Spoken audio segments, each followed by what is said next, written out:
Il est temps de vous parler de N8N.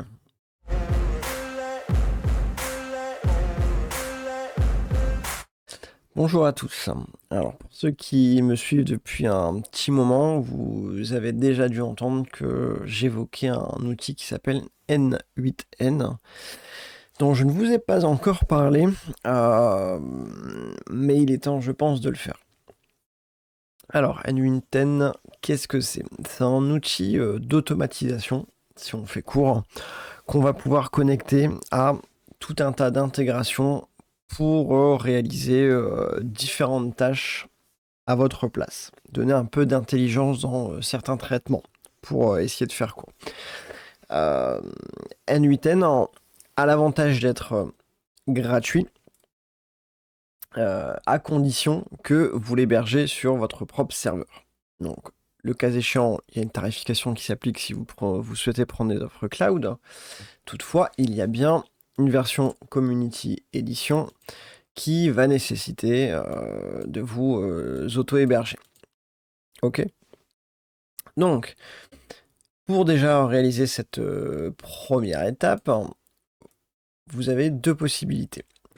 Soit, au plus simple, et vous avez un Proxmox et vous passez par ce Proxmox VE Helper Script qui vous propose un lien direct pour pouvoir l'installer sur votre machine, ce qui est mon cas.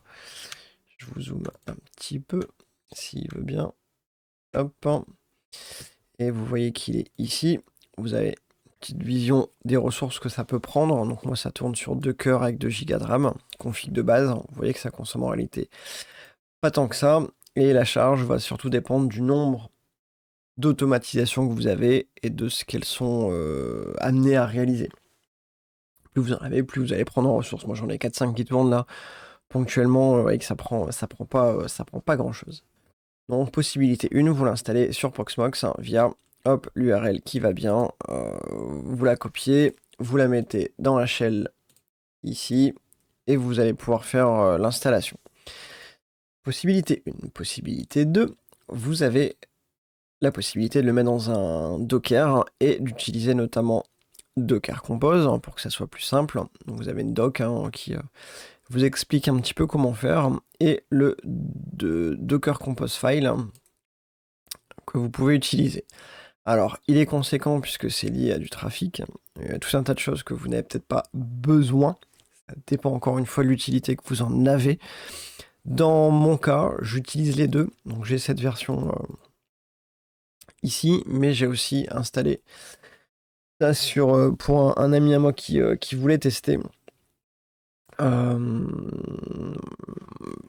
Il a accès via une URL toute simple. Bon, les URL sont pas bonnes, ne les testez pas, c'est juste pour vous montrer. Mais ça, c'est un exemple de Docker Compose qui fonctionne.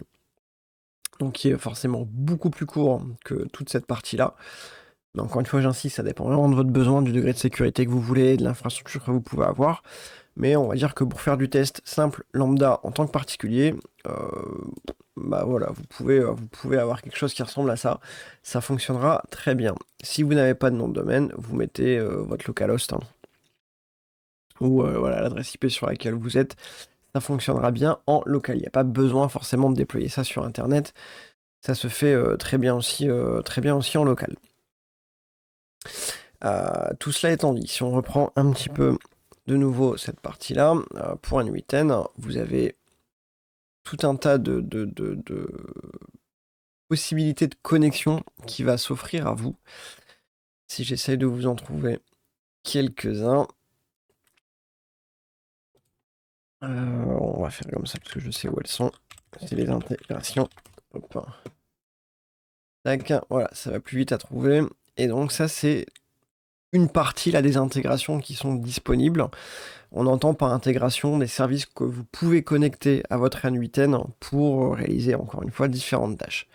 Là, on a des exemples. Vous pouvez rechercher les services en particulier et voir un petit peu ce que vous pourriez être amené à faire.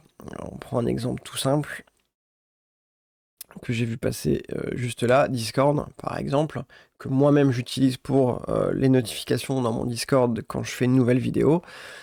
Eh bien, voilà, ça passe par ce N8N. Vous avez ici des exemples de ce qu'ils appellent les workflows, donc d'automatisation qui sont disponibles. Vous pouvez les ouvrir et vous avez les exemples imagés, etc. Voilà, c'est plutôt utile, plutôt pratique. J'y vois quand même une limite. Parfois, c'est pas nécessairement mis à jour. Vous voyez, au vu des dates, et vous avez un certain nombre d'actions qui n'existent plus. Donc, l'idée est bonne. Maintenant, ça mériterait d'être maintenu au fil de l'eau. Mais je pense que voilà, c'est les personnes qui les mettent en ligne, ce qui est très très bien, c'est plutôt cool. Mais comme souvent, les projets, s'ils sont pas maintenus, bah, ça perd un petit peu leur intérêt au fil de l'eau. Bref, là où je veux en venir, c'est que dans vos services, vous avez, vous voyez, un petit visuel ici sur les actions supportées, hop, sur les channels, sur les messages, sur vos membres. Vous pouvez récupérer comme ça tout un tas d'éléments. Et donc, cette page-là d'intégration me semble pertinente, puisqu'encore une fois, ça vous permet de voir déjà un petit peu ce que vous pouvez faire avec les services que vous voulez.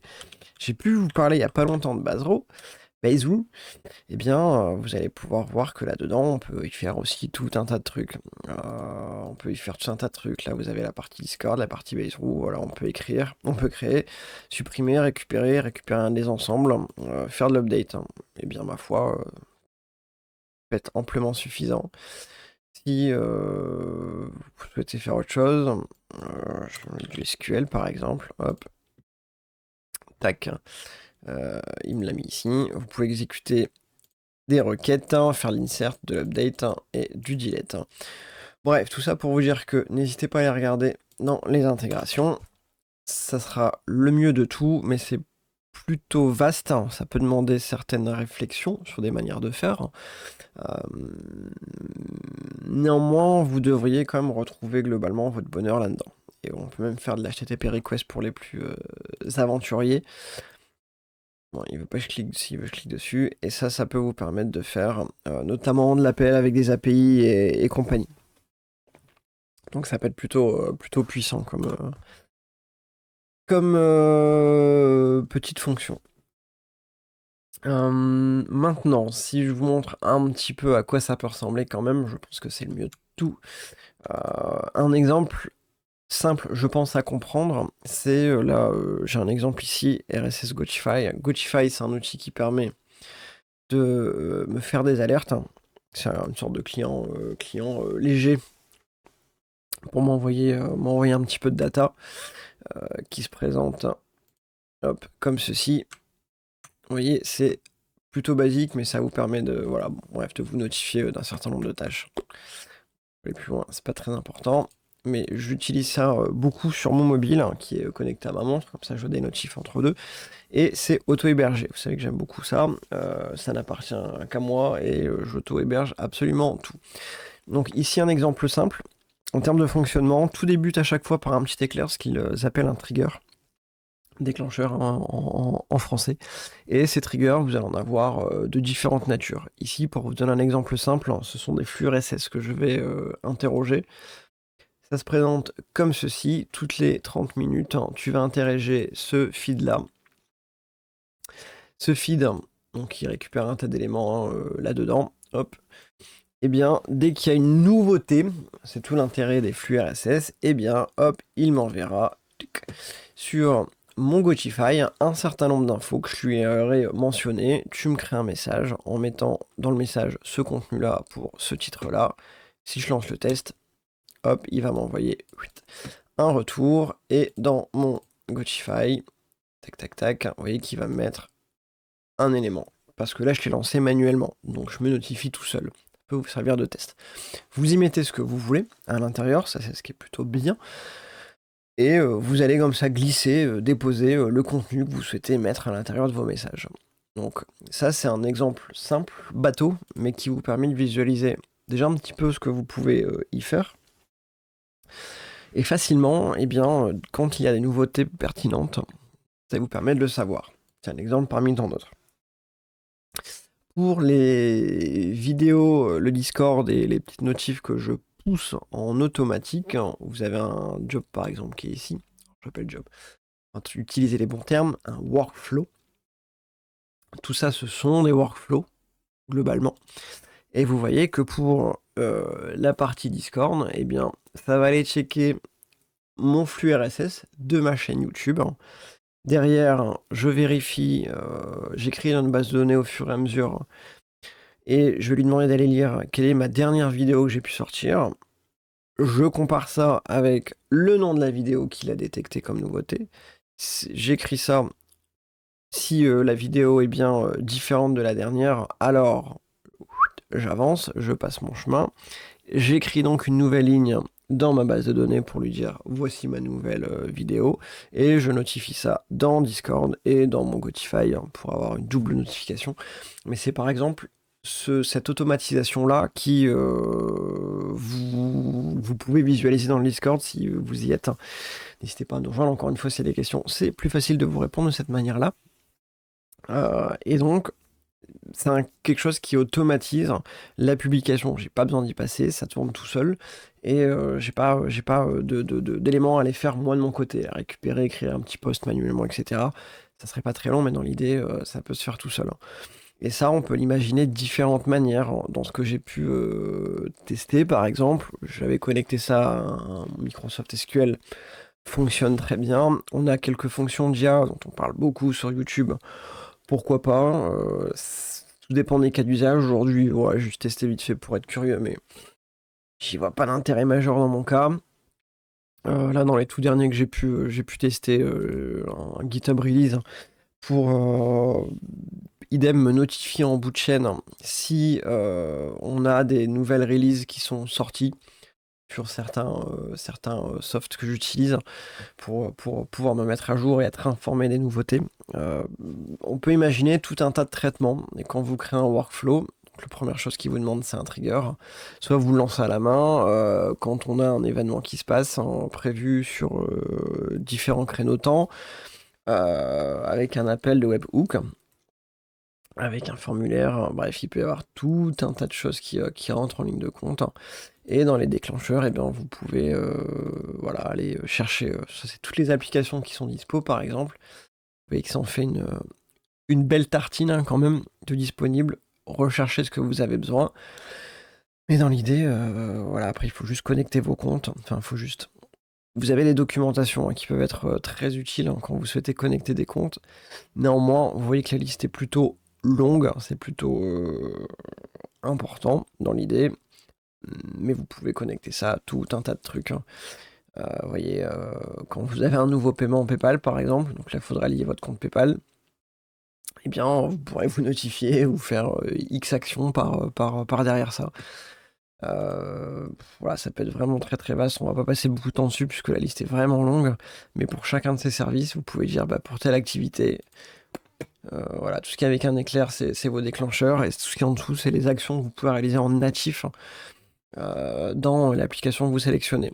Sachant que vous pouvez aussi après, encore une fois, faire de l'HTTP request qui permet de passer de l'API, passer des paramètres, passer l'authentification en basicote et en autres supports. Bref, c'est plutôt large et puissant. Voilà, je m'arrête là. Je vous en dis pas plus sur cette version qui est Community Edition. Vous pouvez déjà faire beaucoup, il y a quelques éléments qui sont limitants, forcément, on ne peut pas tout avoir, notamment l'utilisation de variables, qui n'est pas disponible, mais si vous bidouillez un petit peu, vous pouvez écrire ça dans des tables, dans des bases de données, et vous retrouvez vos variables dans vos jobs. Bref, en réfléchissant un petit peu, on arrive à trouver des solutions. Voilà, je vous en dis pas plus. On est déjà, je pense, à une dizaine de minutes facilement de vidéo. Voilà pour les grandes lignes. Si vous voyez quelque chose là-dedans qui vous intéresse ou sur lequel vous souhaitez que je rentre plus dans le détail sur certains workflows que j'ai pu faire, me demandez pas de faire des workflows pour votre boîte ou je ne sais quoi, ou des besoins un peu enfin bref, un peu foufou, à vous de réfléchir là-dessus. Mais si sur les quelques exemples là j'ai pu vous titiller votre esprit et vous souhaitez qu'on détaille un peu la réflexion et la manière de faire pour que ça fonctionne, pourquoi pas, ça pourrait faire l'objet de futures vidéos. À vous de me dire dans les commentaires s'il y a un intérêt ou pas là-dessus. C'est tout pour aujourd'hui, soyez bienveillants et je vous dis à la prochaine.